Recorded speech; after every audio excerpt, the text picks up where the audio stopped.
السلام عليكم ورحمة الله وبركاته. الحمد لله رب العالمين والصلاة والسلام على أشرف الأنبياء والمرسلين نبينا محمد وعلى آله وصحبه أجمعين أما بعد. ബഹുമാന്യരായ സഹോദരങ്ങളെ സഹോദരിമാരെ, നമ്മൾ മാസം തോറും നടത്തി വരുന്ന ഈ ദർസിൽ അല്ലാഹു സുബ്ഹാനഹു വ തആലയുടെ ഏകത്വത്തെക്കുറിച്ച് പഠിക്കാൻ, തൗഹീദിനെ കുറിച്ച് പഠിക്കാനാണ് മഗ്‌രിബിന് ശേഷമുള്ള ഈ ഒരു ദർസ് നമ്മൾ മാറ്റി വെച്ചിട്ടുള്ളത്. തീർച്ചയായും അള്ളാഹുവിൻ്റെ അടുക്കൽ ഏറ്റവും പ്രതിഫലാർഹമായ കാര്യമാണ് അള്ളാഹുവിൻ്റെ ദീൻ പഠിക്കുക എന്നുള്ളത്. അതിൽ തന്നെ അള്ളാഹുവിനെ കുറിച്ച് പഠിക്കുക എന്നുള്ള അറിവാണ് ഏറ്റവും ശ്രേഷ്ഠതയുള്ള അറിവ്. കാരണം അള്ളാഹുവിനെ മനസ്സിലാക്കുന്ന ഒരാൾക്ക് മാത്രമാണ് നാളെ പരലോകത്ത് അവനെ കണ്ടുമുട്ടാൻ സാധിക്കുന്നത്. അവൻ്റെ സ്വർഗീയ ഭവനത്തിൽ ഒരുമിച്ച് കൂടാൻ സാധിക്കുന്നത് അള്ളാഹുവിനെ കുറിച്ച് മനസ്സിലാക്കി അള്ളാഹുവിൻ്റെ വിധിവിലക്കുകൾ ജീവിതത്തിൽ പാലിക്കുന്ന ആളുകൾക്കാണ്. അള്ളാഹു നമുക്ക് ഏവർക്കും അതിനുള്ള തൗഫീഖ് നൽകുമാറാകട്ടെ. സഹോദരങ്ങളെ, ഇന്ന് നാം വായിക്കുന്ന അധ്യായം കിതാബ് തൗഹീദിൽ ബാബുൻ മിനശ്ശിർക്കി ലുബ്സുൽ ഹൽഖത്തി വൽ ഖൈതി വനഹ്വിഹിമാ ലിറഫ്ഇൽ ബലാഇ ഔ ദഫ്ഇഹി എന്നാണ് അദ്ദേഹം ആ അധ്യായത്തിന് തലക്കെട്ട് കൊടുത്തിട്ടുള്ളത്. വളരെ പ്രാധാന്യം അർഹിക്കുന്ന ഒരു അധ്യായമാണ്. ഇപ്പോൾ കഴിഞ്ഞ അധ്യായത്തിൽ നമ്മൾ പറഞ്ഞു അത് തഫ്സീർ തൗഹീദാണ്. തൗഹീദ് എന്താണെന്ന് വിശദീകരിക്കുന്ന ഒരു അധ്യായമാണ് അത്. തൗഹീദ് എന്ന് പറഞ്ഞാൽ അല്ലാഹു സുബ്ഹാനഹു വ തആലക്ക് മാത്രം ഇബാദത്തുകൾ അർപ്പിക്കുക എന്നുള്ളതാണ്. ശിർക്കിൽ നിന്നും വിട്ടുനിൽക്കുക എന്നുള്ളതാണ്. അള്ളാഹുവിൽ ഒന്നിനെയും പങ്കു ചേർക്കാൻ പാടില്ല. അപ്പോൾ ഒരാൾക്ക് തൗഹീദിനെ കുറിച്ച് കൃത്യമായി മനസ്സിലാക്കണമെങ്കിൽ, അവൻ തൗഹീദ് അടിയുറച്ച് നിൽക്കാൻ സാധിക്കണമെങ്കിൽ ശിർക്കിനെ കുറിച്ച് അറിയേണ്ടതുണ്ട്. അതുകൊണ്ടാണ് ശൈഖ് റഹിമഹുല്ലാഹ് ഇനിയുള്ള അധ്യായങ്ങളിൽ മുഴുവനും ചെറുതും വലുതുമായ ശിർക്കുകളെ കുറിച്ചിട്ടാണ് പ്രതിപാദിക്കുന്നത്. ശൈഖ് എല്ലാ രൂപത്തിലുള്ള ശിർക്കിനെ കുറിച്ചും പ്രതിപാദിച്ചിട്ടുണ്ടോ? ഇല്ല.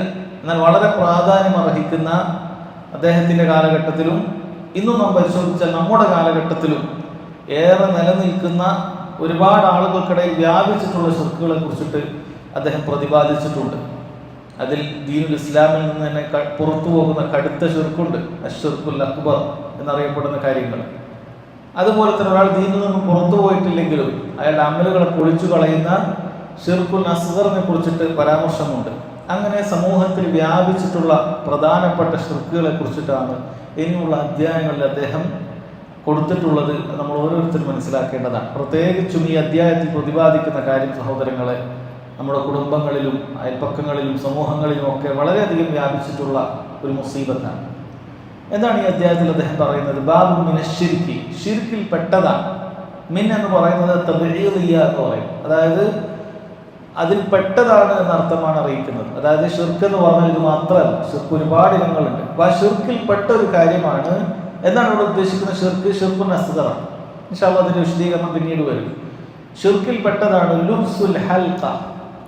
ലുബ്സുൽ ഹൽഖ, ഹൽഖ എന്ന് പറഞ്ഞാൽ കൊണ്ട് ഉദ്ദേശിക്കുന്നത് വളയം എന്നാണ്. രണ്ട് രൂപത്തിലെ വായന ഇതിനുണ്ട്. ഹൽഖ എന്നും ലാമിന് സുക്കൂനാക്കിക്കൊണ്ടും, അതേപോലെ ഹലഖ ലാമിന് ഫത്ഹാക്കിക്കൊണ്ടും രണ്ടും വായനയുണ്ട്. അതുകൊണ്ട് ഉദ്ദേശിക്കുന്നത് നമ്മുടെ കയ്യിലും മറ്റുമൊക്കെ ധരിക്കുന്ന വളയങ്ങൾക്കാണ് ഹൽഖ എന്നുകൊണ്ട് ഇവിടെ ഉദ്ദേശിക്കുന്നത്. അത് ചിലപ്പോൾ ഇരുമ്പിൻ്റെതാകാം, അതല്ലെങ്കിൽ പിച്ചളയുടേതാകാം, കോപ്പർ കൊണ്ടുള്ളത്, ഇനി സ്വർണത്തിൻ്റെയോ വെള്ളിയുടെയോ ഏതുമാകട്ടെ, കയ്യിൽ ധരിക്കുന്ന വളയത്തിനാണ് ഹൽഖ അല്ലെങ്കിൽ ഹലഖ എന്നുകൊണ്ട് ഉദ്ദേശിക്കുന്നത്. അതുപോലെ പറയുന്നു ഇനി ശിർക്കിൽപ്പെട്ടതാണ് ഈ വളയം ധരിക്കൽ. അതേപോലെ വൽ ഖൈത്ത് എന്നാണ്. ഖൈത്ത് എന്ന് പറഞ്ഞാൽ നൂല് എന്നാണ് അതുകൊണ്ട് ഉദ്ദേശിക്കുന്നത്. ചരട് എന്നൊക്കെ നമുക്ക് പറയാവുന്നതാണ്. അപ്പോൾ വളയമാകട്ടെ ചരടാകട്ടെ അത് ധരിക്കുന്നത് പാടില്ല.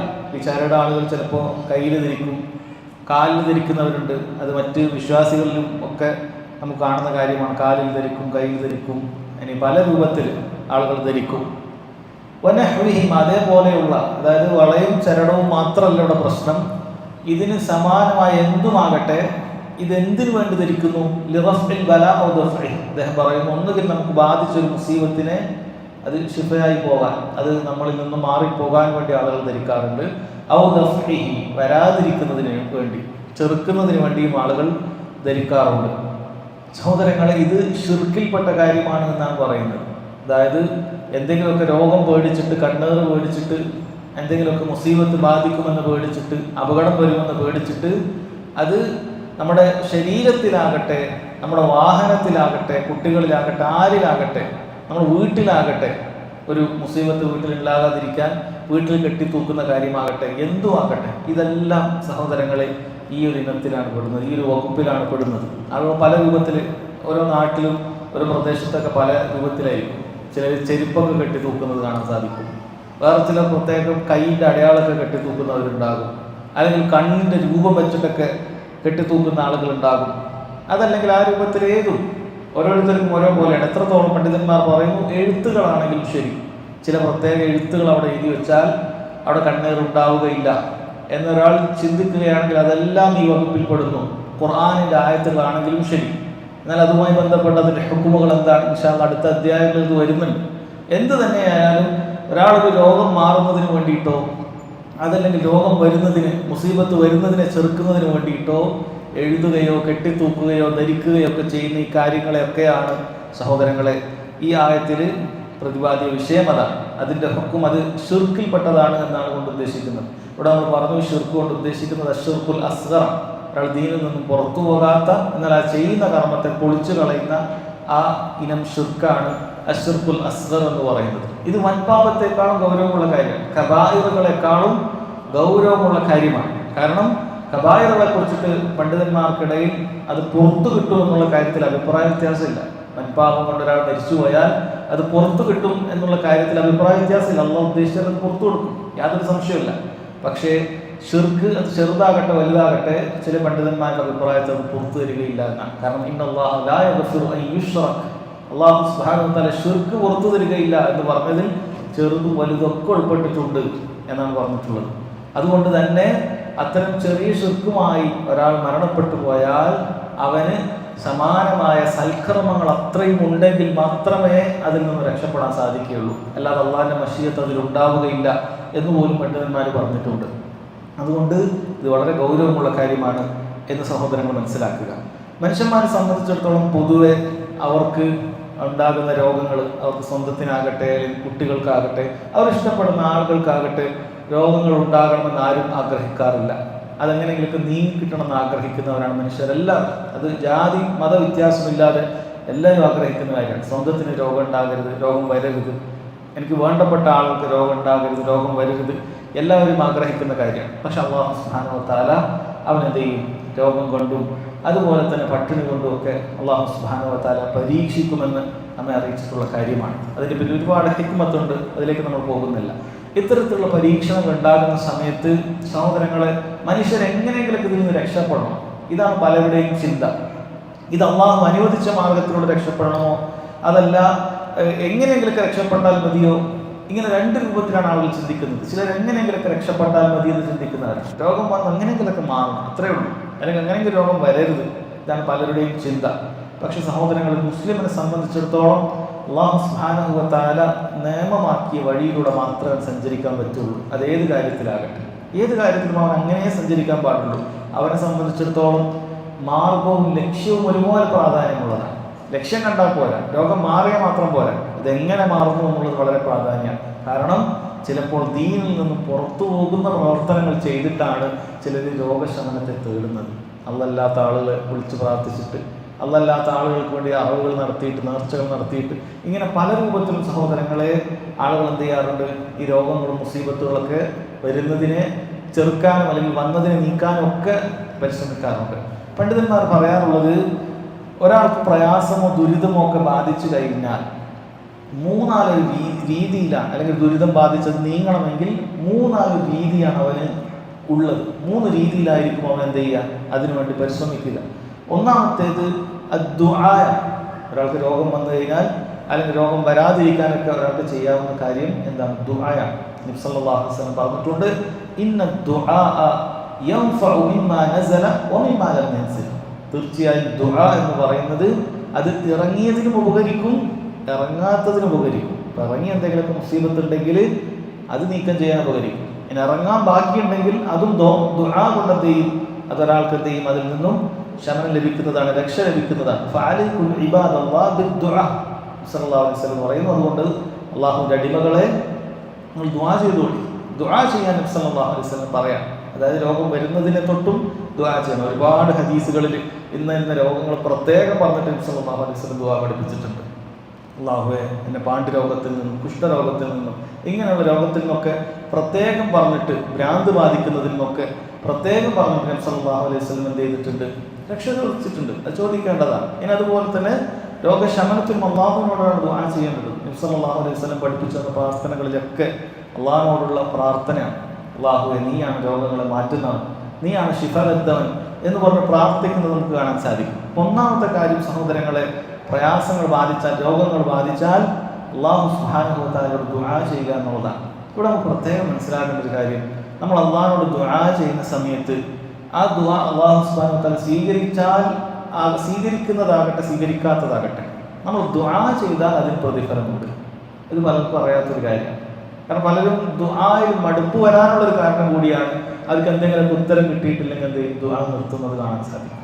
ആളുകൾ വിചാരിച്ചത് ഖുർആൻ ഓതുക, ദിക്ർ ചൊല്ലുക, ഇതിനൊക്കെയാണ് പ്രതിഫലമുള്ളത്. ദുആ ചെയ്താൽ അത് കിട്ടിയാൽ കിട്ടി, അപ്പോൾ രക്ഷപ്പെട്ടു, ഇല്ലേ പിന്നെ നഷ്ടമാണ് എന്ന് ധരിക്കുന്നവരുണ്ട്. അങ്ങനെയല്ല. നമ്മൾ അള്ളാഹിനോട് ദുആ ചെയ്യാൻ നമുക്ക് സാധിച്ചിട്ടുണ്ടെങ്കിൽ അത് പ്രതിഫലമാണ്. നമ്മൾ അള്ളാഹിനോട് അല്ലാഹുമ്മ റഹ്മനി അല്ലാഹുമ്മ ഗ്ഫിർലി എന്ന് നമ്മൾ പ്രാർത്ഥിക്കുന്ന ഓരോ വാചകങ്ങളും അല്ലാഹു സുബ്ഹാനഹു വ തആല നമുക്ക് എന്ത് ചെയ്യുന്നുണ്ട്? പ്രതിഫലം രേഖപ്പെടുത്തുന്നുണ്ട്. ദുആ ഉത്തരം കിട്ടുകയോ കിട്ടാതിരിക്കുകയോ ചെയ്യുന്നത് വേറെ വിഷയമാണ്. അത് അല്ലാഹു സുബ്ഹാനഹു വ തആല നമുക്ക് പിന്നീട് നൽകുന്ന വേറൊരു കാര്യമാണ്. അത് നമുക്ക് യോജിക്കുന്ന സമയവും സന്ദർഭമൊക്കെ ആയിട്ട് അല്ലാഹു തആല അപ്പം തന്നെ ഉത്തരം നൽകും. അല്ലെങ്കിൽ അല്ലാഹു തആല സമാനമായ എന്തെങ്കിലും ഉപദ്രവങ്ങൾ നമ്മളിൽ നിന്ന് നീക്കും, അല്ലെങ്കിൽ പരലോകത്തേക്ക് മാറ്റിവെക്കും. ഇത് ദുആയുടെ ഉത്തരം ചെയ്യുന്നതിൻ്റെ വിഷയം വേറെയാണ്. പക്ഷെ നമ്മൾ പ്രാർത്ഥിച്ചാൽ അല്ലാഹു തആല അതിന് പ്രതിഫലം നൽകുന്നുണ്ട് എന്ന കാര്യം സഹോദരങ്ങൾ മനസ്സിലാക്കുക. അപ്പോൾ ഇത്തരം പ്രയാസങ്ങൾ വരുമ്പോൾ അല്ലാഹു സുബ്ഹാനഹു വ തആലയോട് ദുആ ചെയ്യുകയാണെങ്കിൽ അതാണ് തൗഹീദ്. ഇതാണ് തൗഹീദ്. അല്ലാഹുവിനോട് അല്ലാതെ പ്രയാസങ്ങൾ നീക്കി തരാൻ എവിടെയും നമുക്ക് കാണാൻ സാധിക്കുകയില്ല. ഖുർആനിലാകട്ടെ ഹദീസുകളിലാകട്ടെ അല്ലാഹു അല്ലാത്ത ഒരാളിലേക്കും പ്രയാസങ്ങൾ നീക്കി തരാൻ, പ്രാർത്ഥിക്കാൻ, സഹായം തേടാൻ, രക്ഷ ചോദിക്കാൻ നമുക്ക് കാണാൻ സാധിക്കുകയില്ല. എന്നാൽ ഇവിടെ പിഴച്ചു പോകുന്ന ആളുകളുണ്ട്.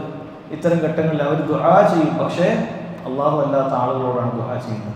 അല്ലാഹു അല്ലാത്ത ആളുകളോട് പോയി ദുആ ചെയ്യും. ഖബറാളികളോട് വിളിച്ച് പ്രാർത്ഥിക്കും, ഖബറാളികളോട് പോയി സഹായം തേടും. എനിക്ക് ഇന്ന് മുസീബത്തുകളൊക്കെ വന്നിട്ടുണ്ട്, ഇന്ന് പ്രയാസങ്ങളൊക്കെ ഉണ്ട് എന്ന് പറഞ്ഞിട്ട് ദുആ ചെയ്യുന്നവരെ കാണാം. ചിലർ ആ ദുആക്ക് മറ്റു പല പേരിട്ട് വിളിക്കും, അത് സഹായഘട്ടമാണ് എന്നൊക്കെ പറഞ്ഞ് വിളിക്കും. എന്താണ് ചെയ്യുന്നത്? ഒരേ കാര്യം തന്നെയാണ്. വേറെ ചിലർ ഇത്തരം ഖബറുകളിൽ പോയി ആ മഹാന്റെ പ്രീതി പ്രതീക്ഷിച്ചുകൊണ്ട് അവിടെ അറവ് നടത്തും. ഇതെല്ലാം സഹോദരങ്ങളെ ഒരാളെ ദീനിൽ നിന്നും പുറത്തു പോകുന്ന, ദീനിൽ നിന്നും ഒരാളെ പുറത്തേക്ക് എത്തിക്കുന്ന കാര്യങ്ങളിൽപ്പെട്ടതാണ്. ഒന്നാമത്തെ കാര്യം അദ്ദുആയാണ്. രണ്ടാമത് പ്രയാസങ്ങൾ നീങ്ങാനുള്ള മാർഗമായിട്ടുള്ളത് പണ്ഡിതന്മാർ പറയുന്നു അൽ അസ്ബാബുൽ ഹിസ്സിയ. നമുക്ക് തൊട്ടറിയാൻ പറ്റുന്ന ചില കാരണങ്ങളുണ്ട്. നമ്മൾ പഞ്ചേന്ദ്രിയങ്ങളും കൊണ്ടുമൊക്കെ തൊട്ടറിയാൻ പറ്റുന്ന അള്ളാഹുവിൻ്റെ പ്രാപഞ്ചികമായ ചില കാരണങ്ങളുണ്ട്. അൽ അസ്ബാബുൽ ഖദരിയ എന്നും അതിനെ പറയാറുണ്ട്. അള്ളാഹു അത് സബബാക്കിയിട്ടുണ്ട്. ഇത്തരം കാര്യങ്ങൾ സഹോദരങ്ങളെ, ഇതിലൂടെ നമുക്ക് പ്രയാസങ്ങൾ അല്ലെങ്കിൽ രോഗങ്ങളൊക്കെ നമുക്ക് എന്ത് ചെയ്യാൻ പറ്റും? അതിൽ നിന്ന് രക്ഷപ്പെടാൻ സാധിക്കും. ഉദാഹരണത്തിന് നമ്മൾ എന്ത് ചെയ്യാറുണ്ട്? മരുന്നുകൾ കഴിക്കാറുണ്ട്.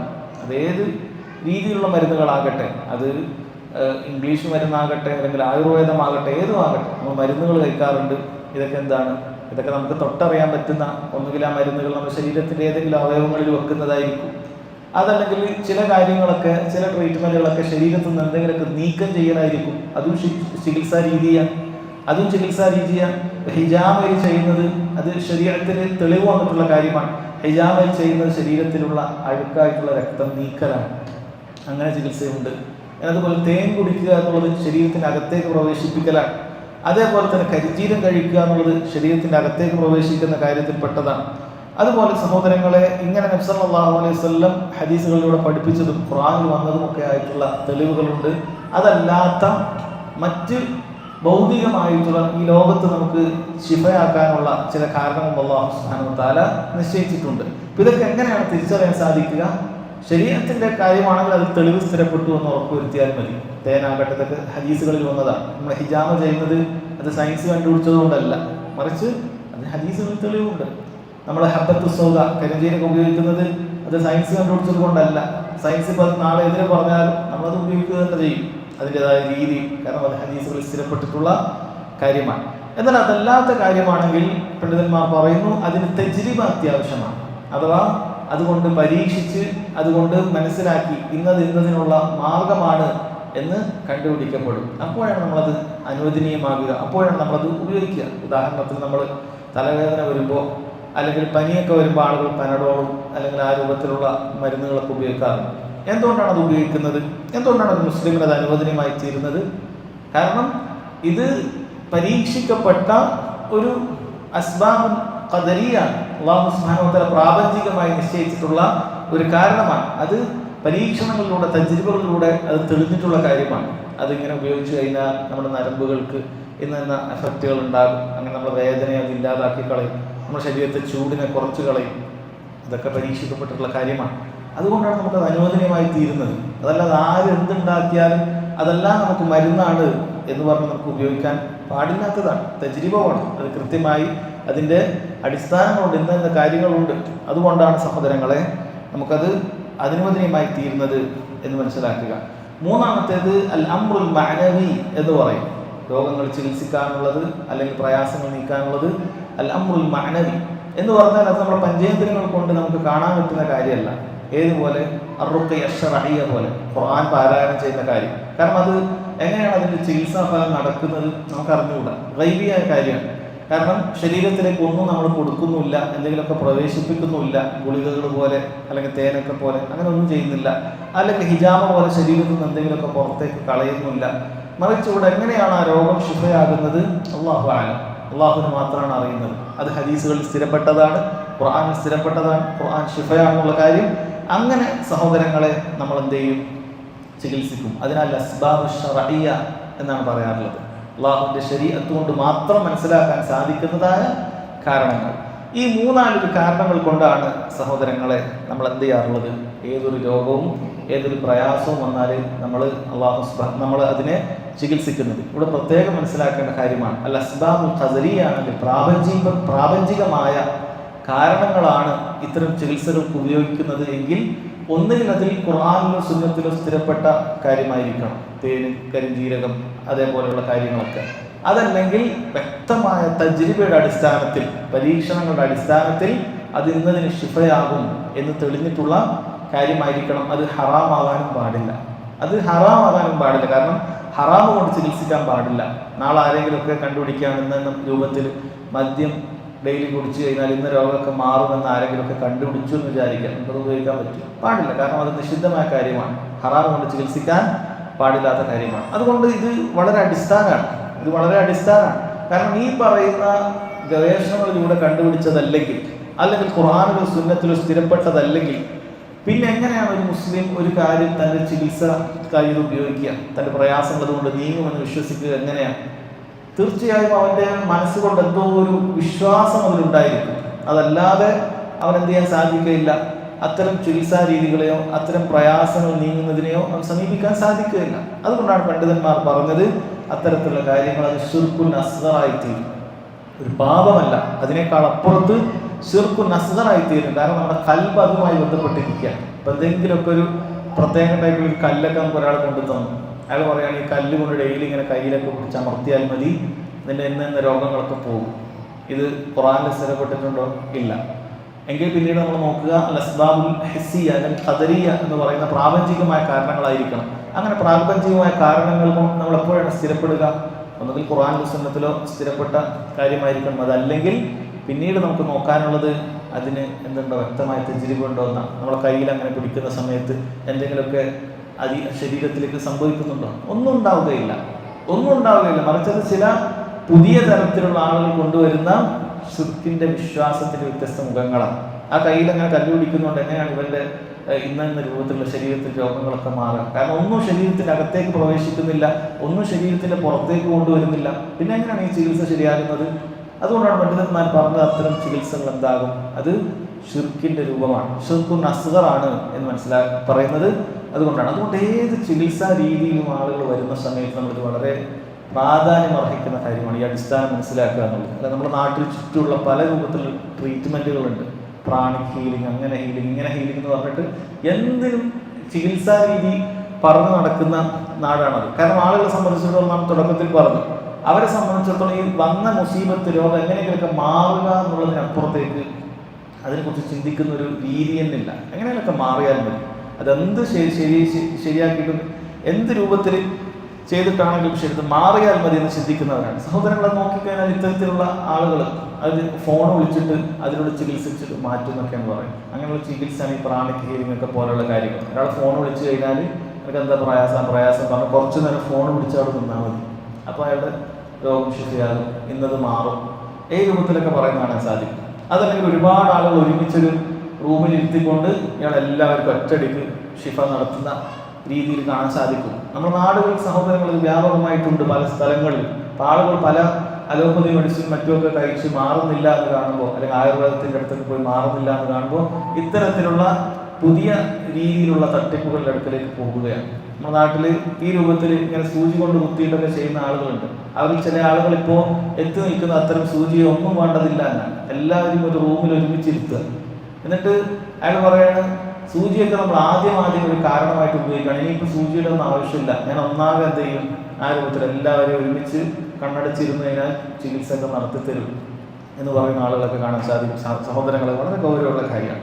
കാരണം ഒന്നിനും ഇയാൾ ഖുർആനിലും സുന്നത്തിലുള്ള മരുന്നുകളായിരിക്കണം കൊണ്ടുവരേണ്ടത്. അപ്പോൾ നമുക്കതിനെ ചോദ്യം ചെയ്യാൻ സാധിക്കുകയില്ല. ഒരാൾ തേന് കൊണ്ട് ചികിത്സിക്കുകയാണ്, വയറുമായി ബന്ധപ്പെട്ട അസുഖം തേന് കൊടുക്കുകയാണ്, അല്ലെങ്കിൽ കരിഞ്ജീരകം കൊടുക്കുകയാണ്, അല്ലെങ്കിൽ ആ രൂപത്തിലാണെങ്കിൽ അത് സഹോദരങ്ങൾ എന്താണ്, അത് ഹദീസിൽ സ്ഥിരപ്പെട്ട കാര്യമാണ്. അതല്ലെങ്കിൽ വ്യക്തമായ തജ്രിബായി കൊണ്ടുവരാൻ സാധിക്കണം. ഇന്ന് ചെയ്യുമ്പോൾ അത് ശരീരത്തിൻ്റെ ഇന്ന മാറ്റങ്ങൾ കൊണ്ട് ഇങ്ങനെ ഉണ്ടായതാണ് എന്ന് പഠന വിധേയമാക്കാൻ സാധിക്കണം. അതല്ലാതെ ഇതിൻ്റെ കാരണം വ്യക്തമാകാത്ത രൂപത്തിൽ മറഞ്ഞ രീതിയിലാണ് കാരണങ്ങൾ ഉള്ളത് എങ്കിൽ അത്തരം ചികിത്സകൾ സഹോദരങ്ങളെ നമ്മളതിനെ എന്ത് ചെയ്യാൻ പാടില്ല, അത് ഉപയോഗിക്കാൻ പാടില്ല. അതുകൊണ്ട് ശിഫ കിട്ടുന്നുണ്ട് എന്ന് ആളുകൾ പറഞ്ഞാലും ശരി, അത് വളരെ അടിസ്ഥാനപരമായ കാര്യമാണ്. ദീനിലുള്ള വളരെ അടിസ്ഥാനം ശിഫ കിട്ടുന്നു എന്നുള്ള റിപ്പോർട്ടുകൾ വന്നാലും ശരി. കാരണം ഒരിക്കലും തന്നെ ഒരു രോഗം മാറുന്നു എന്നുള്ളത് കൊണ്ട് അത് എന്താവാൻ സാധിക്കുകയില്ല, അത് അനുവദനീയമാവുകയില്ല. അനുവദനീയമാകണമെങ്കിൽ ഈ പറഞ്ഞ കാരണങ്ങളിലൂടെ മാത്രമേ ആവുകയുള്ളൂ. ഈ പറഞ്ഞ കാരണങ്ങളിലൂടെ മാത്രം വളരെ കൃത്യമായി പഠിപ്പിക്കപ്പെടണം. ഇവിടെ എന്തെങ്കിലുമൊക്കെ ചെയ്യുമ്പോൾ അവിടെയുള്ളൊരു നാഡീ ഞരമ്പുകൾക്ക് ഉത്തേജകം ഉണ്ടാവുകയും അങ്ങനെ അതിന് വേദനകൾക്ക് മാറ്റം വരികയും ഇങ്ങനെ വല്ല പഠനവിധേയമായ വല്ല കാര്യങ്ങളുണ്ടോ അത് സ്വീകരിക്കാവുന്നതാണ്. അതല്ല, അങ്ങനെ യാതൊന്നും പറയാനില്ല. ഇവിടെ അവസാനത്തിൽ പണ്ഡിതന്മാർ പറയുന്നുണ്ട്, ഈ കാലഘട്ടത്തിൽ ചില വളകളൊക്കെ ആളുകൾ ധരിക്കുന്നുണ്ട്. മാഗ്നീഷ്യം വളം, മാഗ്നറ്റ് കൊണ്ടുള്ള കാന്തികമായിട്ടുള്ള ചില വളകൾ. അപ്പോൾ അത് ആ വള ധരിച്ചു കഴിഞ്ഞാൽ കൈ കുഴഞ്ഞു പോകുന്ന അസുഖങ്ങൾ, തളർന്നു പോകുന്ന തളർവാദങ്ങൾ, അല്ലെ പക്ഷ രീതിയിലൊക്കെ ശരീരത്തിൻ്റെ പല രൂപത്തിലുള്ള രോഗങ്ങളൊക്കെ വരുന്നത് അതൊക്കെ തടയാൻ വേണ്ടി ചില വളകളുണ്ട് എന്നാണ് പറയുന്നത്. ഈ വളകൾക്ക് വല്ല ശാസ്ത്രീയമായ വല്ല വശങ്ങളുണ്ടോ? എന്തായാലും ഖുർആനിലും ഹദീസിലും ഇല്ല. ശാസ്ത്രീയമായ വല്ല വശങ്ങളുണ്ടോ? നോക്കിക്കഴിഞ്ഞാൽ ഒന്നും കാണാൻ സാധിക്കുന്നില്ല. അതുകൊണ്ടൊന്നും ശരീരത്തിൻ്റെ അകത്തേക്ക് കയറുന്നില്ല, ശരീരത്തിൽ നിന്നൊന്നും പുറത്തേക്ക് എടുക്കുന്നില്ല. പിന്നീട് എങ്ങനെയാണ് അതുകൊണ്ട് ശിഫയാകുന്നത്? സഹോദരൻ, അങ്ങനെ വ്യക്തമാകാത്ത കാര്യങ്ങൾ ഒരിക്കലും നമ്മുടെ ചികിത്സക്കായി ഉപയോഗിക്കാൻ പാടില്ല. കാരണം ചില ആളുകളത് വളരെ വലിയ ഇംഗ്ലീഷിലൊക്കെ പരസ്യത്തിലൊക്കെ വന്നാൽ പിന്നീട് അതൊരു ഖുറാഫത്താവുകയില്ല, അതല്ലെങ്കിൽ ആ രൂപത്തിലുള്ള ഒരു ഷിർക്കിൻ്റെ രൂപത്തിലേക്കൊന്നും പോകുകയില്ല എന്ന് ധരിക്കുന്നവരുണ്ട്. അല്ല, ഈ ഷിർക്കിൻ്റെ മുഖങ്ങൾ പല രൂപത്തിലും വരുന്നുണ്ട്. ഈ കാലഘട്ടത്തിൽ പല രൂപത്തിലും ഷിർക്കിൻ്റെ മുഖങ്ങൾ വരുന്നുണ്ട്. അത് പ്രത്യേകം ശ്രദ്ധിക്കേണ്ടതുണ്ട്. പണ്ഡിതന്മാരോടൊക്കെ ചോദിച്ച്, അറിവുള്ളവരോടൊക്കെ ചോദിച്ച് മാത്രമേ അത് എന്ത് ചെയ്യാൻ പാടുള്ളൂ, അത്തരത്തിൽ ചികിത്സാ രീതി ഉപയോഗിക്കാൻ പാടുള്ളൂ. അല്ല, ആദ്യം നമ്മൾ നല്ല വിവരമുള്ള വിശ്വസിക്കാവുന്ന ഒരു മുസ്ലിമായ ഒരു ഡോക്ടറുടെ അടുക്കിലേക്ക് പോയി അത്തരം കാര്യങ്ങളെക്കുറിച്ച് ചോദിക്കുക. ഇത് വല്ല മെഡിസിനിൽ എന്തെങ്കിലുമൊക്കെ ഇതിനെ കൊണ്ട് ഉപകാരമുണ്ടാകുമെന്ന് കണ്ടുപിടിക്കപ്പെട്ട വല്ലതുമാണോ, ആ രൂപത്തിലൊക്കെ നമുക്ക് വിശ്വസിക്കാവുന്ന, ദീനിൽ വിശ്വസിക്കാവുന്ന ആളുകളെ കുറിച്ച് ചോദിക്കേണ്ടതുണ്ട്.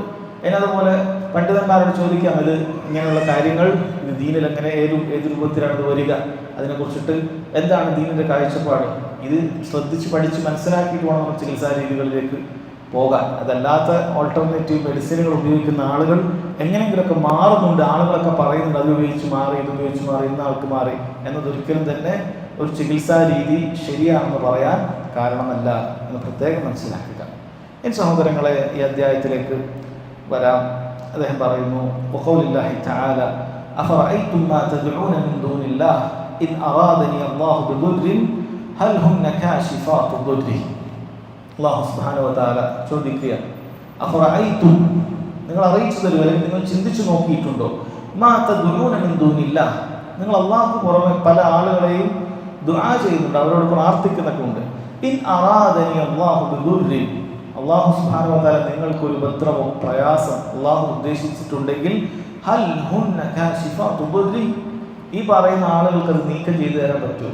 നിങ്ങൾ പ്രാർത്ഥിക്കുന്ന സഹായം തരുന്ന ആളുകൾക്ക് അല്ലാഹു ഒരു ഉപദ്രവം ഉദ്ദേശിച്ചാൽ അവർക്ക് നീക്കിത്തരാൻ സാധിക്കുമോ എന്നാണ്. ഇവിടെ മുശ്രിക്കുകളോടാണ് ചോദിക്കുന്നത്, മക്കയിലെ മുശ്രിക്കുകളോടാണ് ചോദിക്കുന്നത്. അതിൻ്റെ ഉത്തരം അവർക്കില്ല എന്ന് തന്നെയാണ്. കാരണം അവർ വിശ്വസിച്ചിരുന്നു ഒരു പ്രയാസം നീക്കിത്തരാൻ, ഒരു ബുദ്ധിമുട്ട് നീക്കിത്തരാൻ അല്ലാഹു സുബ്ഹാനഹു വ തആലക്കല്ലാതെ മറ്റാർക്കും കഴിയില്ല എന്ന് അവർ വിശ്വസിച്ചിരുന്നു. അതുകൊണ്ടാണ് വലിയ ഞെരുക്കങ്ങളും പ്രയാസങ്ങളൊക്കെ ഉണ്ടാകുന്ന സമയത്ത് അവർ എന്ത് ചെയ്യാറുള്ളത്? അള്ളാഹുവിനോട് തന്നെ പ്രാർത്ഥിക്കാറുള്ളത്. സൂറത്തുൽ നഹ്ലിൽ അല്ലാഹു തആല പറഞ്ഞിട്ടുണ്ട്, സുമ്മ ഇദാ മസ്സകുമുദ്ദുറു ഫഇലൈഹി തജഅറൂൻ, പിന്നീട് നിങ്ങൾക്ക് വല്ല പ്രയാസങ്ങളും ഉണ്ടാകുമ്പോൾ ഫഇലൈഹി തജഅറൂൻ, മുറവിളി കൂട്ടി നിങ്ങൾ അള്ളാഹുവിലേക്കാണ് എത്തിച്ചേരുന്നത്, അള്ളാഹിന്റെ അടുക്കലേക്കാണ് എത്തുന്നത്. അപ്പോൾ അവർക്കറിയാം അള്ളാഹ് ഒരു കാര്യം ഉദ്ദേശിച്ചിട്ടുണ്ടെങ്കിൽ നീക്കണമെങ്കിൽ അല്ലാഹു സുബ്ഹാനഹു വ തആല തന്നെ വേണം എന്ന് അവർക്കറിയാവുന്നതാണ്. അല്ലാഹു തആല അത് മറ്റു പല സ്ഥലങ്ങളിലും അവരോട് ചോദിച്ചിട്ടുണ്ട്. കുലിദുല്ലദീന സഅംതും മിൻ ദൂനി, പറയുക നിങ്ങൾ അല്ലാഹുവിന് പുറമെ ദുആ ചെയ്യുന്ന, അങ്ങനെ വാദിച്ചു പോകുന്ന ചിലരുണ്ടല്ലോ, ഫലാ യംലികൂന കശ്ഫ ദുർരി അൻകും വലാ തഹ്വീല, അവർക്ക് ഒരു പ്രയാസം നിങ്ങൾക്ക് ഇല്ലാതാക്കി തരാനോ നീക്കിത്തരാനോ അവർക്ക് സാധിക്കുകയില്ല. നമ്മൾ നേരത്തെ വിശദീകരിച്ച ഒരു ആയത്താണ്. അതുകൊണ്ട് തന്നെ സഹോദരങ്ങളെ, വളരെ കൃത്യമായിട്ട് അല്ലാഹുവിനല്ലാതെ രോഗങ്ങളോ പ്രയാസങ്ങളോ നീക്കിത്തരാൻ സാധിക്കുകയില്ല. നിങ്ങൾ വിളിച്ച് പ്രാർത്ഥിക്കുന്ന ആളുകളോട് ചോദിച്ചു നോക്ക്, അവർക്കതിന് സാധിക്കുകയില്ല എന്ന് അല്ലാഹു സുബ്ഹാനഹു വ തആല ഇവിടെ പറയാം. ഇപ്പോൾ ഇവിടെ നമ്മൾ മനസ്സിലാക്കേണ്ടത്, ഈ അധ്യായം കയ്യിലും മറ്റുമൊക്കെ നൂലും വളയും ഒക്കെ കെട്ടുന്നതുമായി ബന്ധപ്പെട്ടിട്ടുള്ള അധ്യായമാണ്. ഉറുക്കും ഏലസൊക്കെ കെട്ടുന്നതുമായി ബന്ധപ്പെട്ടിട്ടുള്ള അധ്യായമാണ്. എന്തിനാണ് ഈ അധ്യായത്തിൽ ഈ ഒരു ആയത്ത് അദ്ദേഹം ആദ്യമായി കൊടുത്തിട്ടുള്ളത്? എന്തുകൊണ്ടാണ് ഈ ആയത്ത് അദ്ദേഹം ആദ്യമായി കൊടുത്തിട്ടുണ്ടാവുക? മനസ്സിലാക്കുക, വളരെ കൃത്യമായിട്ടുള്ള പാഠങ്ങൾ പഠിപ്പിക്കുന്നതിന് വേണ്ടിയിട്ടാണ്. ഒന്നാമത്, നമ്മൾ ഇത്തരത്തിലുള്ള നൂലുകളും ഏലസുകളും മുറുക്കുകളൊക്കെ ഉപയോഗിക്കുന്ന ആളുകൾക്ക് ഒരു വിശ്വാസമുണ്ട്, ഇത് കെട്ടുന്നത് കൊണ്ടാണ് എന്ത് ചെയ്യുന്നത്, ഈ രോഗം മാറുന്നത് എന്ന് വിശ്വസിക്കുന്നുണ്ട്. അല്ലെങ്കിൽ ഇത് അല്ലാഹു സുബ്ഹാനഹു വ തആല കാരണമാക്കിയിട്ടുണ്ടെന്ന് ഇല്ലാതെ അവരെന്ത് ചെയ്യാണ്, അല്ലാഹുവിന്റെ പേരിൽ വ്യാജം ആരോപിക്കുക. അതുകൊണ്ടാണ് അല്ലാഹു സുബ്ഹാനഹു വ തആല ഈ ആയത്തിൽ വളരെ കൃത്യമായി പറഞ്ഞിട്ടുള്ളത്, നിങ്ങൾക്ക് അല്ലാഹു ഉദ്ദേശിച്ചാൽ അത് മാറ്റിത്തരാൻ നിങ്ങൾക്ക് മറ്റാരാണുള്ളത്. അപ്പോൾ ഈ ആയത്തിൽ മലക്കുകളെയും ജിന്നുകളൊക്കെയാണ് അവർ വിളിച്ച് പ്രാർത്ഥിക്കുന്നത്, സാലിഹ്യങ്ങളൊക്കെയാണ് വിളിച്ച് പ്രാർത്ഥിക്കുന്നത്. ഇവർക്ക് പോലും എന്ത് ചെയ്യാൻ സാധിക്കുകയില്ല, അല്ലാഹു ഒരു ഉപദ്രവം ഉദ്ദേശിച്ചിട്ടുണ്ടെങ്കിൽ നീക്കിത്തരാൻ സാധിക്കുകയില്ല. പിന്നെ എങ്ങനെയാണ് ഈ പറയുന്ന നൂലുകൾക്കും ഈ പറയുന്ന വളയങ്ങൾക്കും ഏലസുകൾക്കും ഉറുക്കുകൾക്കൊക്കെ നിങ്ങൾക്ക് വന്ന രോഗങ്ങൾ മാറ്റിത്തരാൻ സാധിക്കുക? കാരണം അത് അല്ലാഹു സുബ്ഹാനഹു വ തആല നിശ്ചയിക്കാത്ത കാര്യമാണ്, അല്ലാഹു സുബ്ഹാനഹു വ തആല അനുമതി നൽകാത്ത കാര്യമാണ്. അപ്പം അത്തരത്തിലുള്ള കാര്യങ്ങൾ എങ്ങനെയാണ് നിങ്ങളുടെ രോഗങ്ങളും പ്രയാസങ്ങളൊക്കെ മാറാൻ സാധിക്കുക?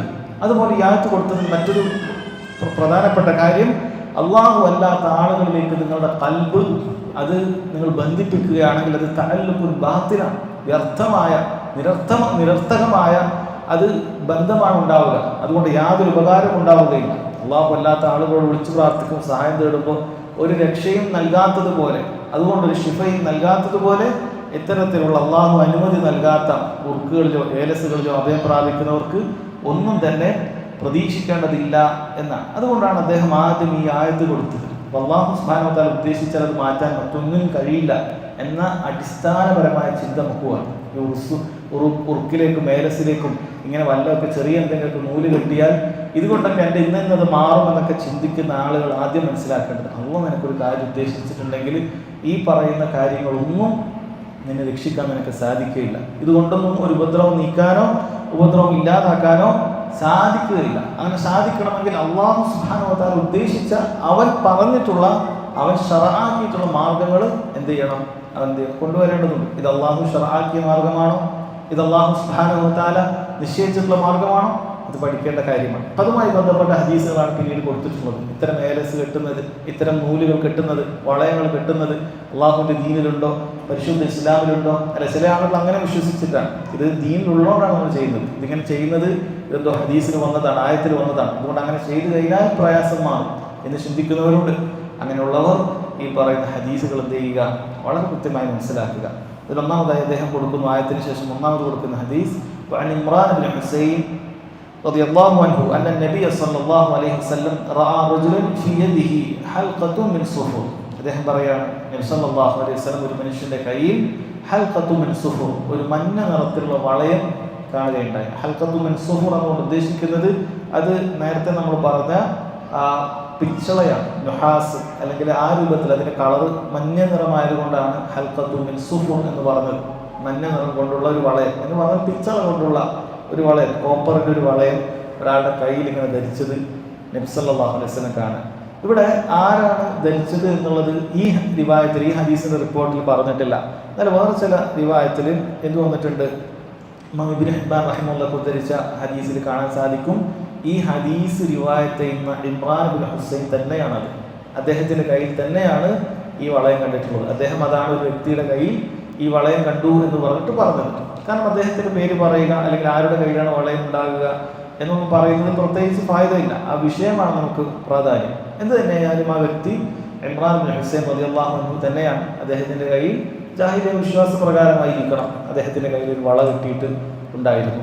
നബി സല്ലല്ലാഹു അലൈഹി വസല്ലം ചോദിച്ചു, മഹാദി, എന്താണിത് എന്ന് ചോദിച്ചു. പണ്ഡിതന്മാർ പറഞ്ഞു, രണ്ട് അഭിപ്രായം അവർ പറഞ്ഞിട്ടുണ്ട്. ചിലർ പറഞ്ഞു മഹാദിഹി എന്ന് പറയുന്നത് അത് സുആലു ഇസ്തിഫ്സാറാണ്, അത് അറിയാൻ വേണ്ടി ചോദിച്ചതാണ്. ഇസ്തിഫ്സാറിന് വേണ്ടി എന്തിനാണ് ധരിച്ചത്, എന്തിനു വേണ്ടിയിട്ടാണ് ധരിച്ചത്, ഇതൊരു ഭംഗിക്ക് നീ ധരിച്ചതാണോ, അതല്ല വല്ല രോഗം മാറാൻ ധരിച്ചതാണോ, അതല്ല ഇത് വേറെ എവിടെയെങ്കിലും വെച്ചാൽ അത് കടന്നു പോകുമെന്ന് വിചാരിച്ചിട്ട് കയ്യിൽ തന്നെ നീ പിടിച്ചതാണോ, അങ്ങനെ എന്തെങ്കിലുമൊക്കെ കാരണങ്ങളാണോ എന്ന രൂപത്തിൽ നബി സല്ലല്ലാഹു അലൈഹി വസല്ലം ചോദിച്ചതാണ് എന്ന് പറഞ്ഞു. ഈ അഭിപ്രായം പറഞ്ഞ പണ്ഡിതന്മാർ പറഞ്ഞു, അതല്ലെങ്കിൽ തന്നെ ദീനിലുള്ള ഒരു അടിസ്ഥാനമാണ്. ഏതൊരു മുൻകറും ഏതൊരു തിന്മയും എതിർക്കുന്ന സമയത്ത് നമ്മൾ എന്താണ് ചോദിക്കണം.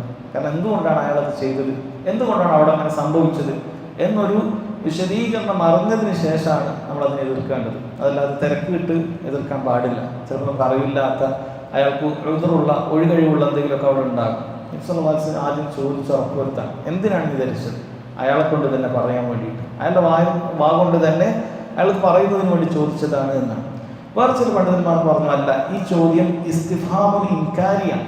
അതായത് അയാൾ ഇൻകാർ ചെയ്തുകൊണ്ട് എതിർത്തുകൊണ്ട് ചോദിച്ചാൽ എന്താണ് ധരിച്ചത്, ആ രൂപത്തിൽ എതിർത്തുകൊണ്ട് തന്നെ ചോദിച്ചതാണ്. കാരണം അത് തെറ്റാണെന്ന് അയാളെ ബോധ്യപ്പെടുത്തുന്നതിന് വേണ്ടി, അത് വലിയ അബദ്ധമാണ് എന്ന് ആദ്യം തന്നെ ബോധ്യപ്പെടുത്തുന്നതിന് വേണ്ടി നബി സല്ലല്ലാഹു അലൈഹി വസല്ലം ചോദിച്ചതാണ്. അങ്ങനെയും പണ്ഡിതന്മാർ പറഞ്ഞിട്ടുണ്ട്.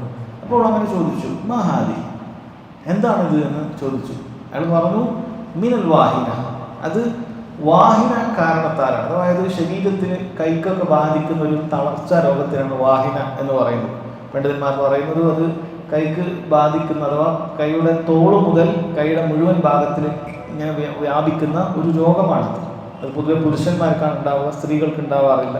അപ്പം അത്തരത്തിലുള്ള രോഗം ജാഹിലിയ്യ കാലഘട്ടത്തിലൊക്കെ അത്തരത്തിലുള്ള രോഗം ഉണ്ടാകുന്ന സമയത്ത് ആളുകൾ പൊതുവെ എന്ത് ചെയ്യാറുണ്ട്, ഈ വളയം ഇങ്ങനെ കയ്യിൽ ധരിക്കാറുണ്ട്. അപ്പോൾ ആ നിലക്ക് അദ്ദേഹം അത് ഒരു രോഗം അതുകൊണ്ട് മാറും എന്നുള്ള ധാരണയിലാണ് ഈ വ്യക്തി ധരിക്കുന്നത്. ഇവിടെ പ്രത്യേകം ശ്രദ്ധിക്കണം, ഇത് ഇയാൾ ധരിക്കുന്നത് ആ രോഗം മാറും എന്നുള്ള പ്രതീക്ഷയിലാണ്. അയാൾ അല്ലാഹുവില്ലാത്ത ആളെ വിളിച്ച് പ്രാർത്ഥിക്കുക, സഹായം തേടും ഒന്നുമില്ല, ഒരു സഹാബിയാണ്. ഇത് രോഗം മാറുമെന്ന പ്രതീക്ഷയിൽ, ഇത് ഇങ്ങനെ കെട്ടിയാൽ അത് മാറുമെന്നുള്ള പ്രതീക്ഷയിൽ അയാൾ ധരിച്ചുകൊണ്ടിരിക്കുകയാണ്. നബി സല്ലല്ലാഹു അലൈഹി വസല്ലം പറഞ്ഞു, ഇൻസിഅഹ, ഇത് ഊരിക്കളയണം.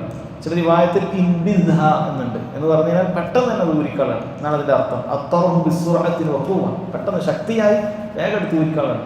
നബി സല്ലല്ലാഹു അലൈഹി വസല്ലം അത്ര ഗൗരവത്തിലാണ് പറഞ്ഞത്. കാരണം അയാളിൽ നിന്ന് ഉത്തരം കിട്ടി, ഇത് തളർച്ച രോഗത്തിന്, അയാൾക്കുള്ള പ്രയാസത്തിനോട്, രോഗം മാറുന്നതിന് വേണ്ടി അയാൾ കിട്ടിയ വളയമാണ്, പെട്ടെന്ന് തന്നെ ഊരിക്കളയണമെന്ന് പറഞ്ഞു. എന്നിട്ട് പറഞ്ഞു, ഫഇന്നഹ ലാ തസീദുക ഇല്ലാ വഹന, അതിന് തളർച്ച വർദ്ധിപ്പിക്കുക അല്ലാതെ മറ്റൊന്നും ചെയ്യുകയില്ല എന്ന് നബി സല്ലല്ലാഹു അലൈഹി വസല്ലം പറഞ്ഞു. ഇവിടെ ഒരു ചോദ്യം, നബി സല്ലല്ലാഹു അലൈഹി വസല്ലം എന്തുകൊണ്ടാണ് അത് നിന്റെ തളർച്ച വർദ്ധിപ്പിക്കുക അല്ലാതെ മറ്റൊന്നും ചെയ്യുകയില്ല എന്ന് പറഞ്ഞത്? ഈ വളയത്തിന് അങ്ങനെ വർദ്ധിപ്പിക്കാൻ പറ്റുമോ, രോഗത്തെ വർദ്ധിപ്പിക്കാൻ പറ്റുമോ? കാരണം ഇത്തരം വളയങ്ങൾക്കൊരു സ്വാധീനം ഉണ്ടാവുകയില്ല, ഉപകാരോപദ്രവങ്ങൾ ചെയ്യാൻ സാധിക്കുകയില്ല എന്നാണല്ലോ നമ്മൾ വിശ്വസിക്കേണ്ടത്.